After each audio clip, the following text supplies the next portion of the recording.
पौराणिक कथा के अनुसार एक समय जब देवताओं और असुरों के बीच युद्ध हुआ तो देवी दुर्गा ने देवताओं की ओर से युद्ध में भाग लिया। तब माता जैसे ही मैदान में उतरी तो असुरों में हाहाकार मच गया। माता ने सभी आसुरी शक्तियों का नाश कर दिया। अंत में देवताओं की विजय हो गई।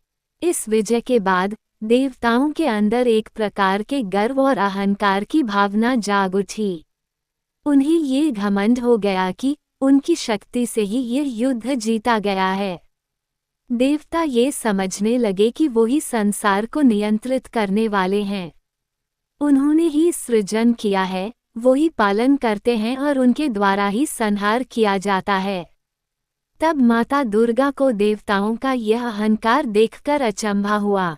इसके बाद माता को लगा कि देवताओं को उनकी वास्तविक स्थिति का एहसास कराया जाना जरूरी है। तब देवी दुर्गा ने सोचा कि देवताओं को उनकी शक्तियों की सीमाओं का पता होना ही चाहिए। ऐसे में एक दिन देवी एक तेजपुंज के रूप में देवताओं के समक्ष प्रकट हुई। उस तेजपुंज को देखकर देवता अचंभित हो गए। इंद्र ने तेजपुंज के बारे में जानने के लिए वायुदेव को भेजा।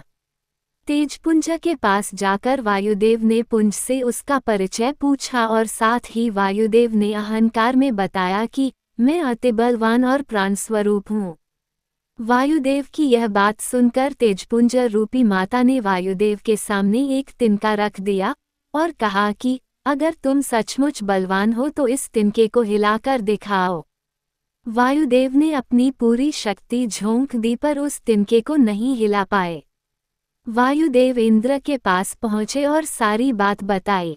इसके बाद इंद्र ने अग्निदेव को उस तिनके को जलाने का आदेश दिया, लेकिन अग्निदेव भी हारकर वापस आ गए।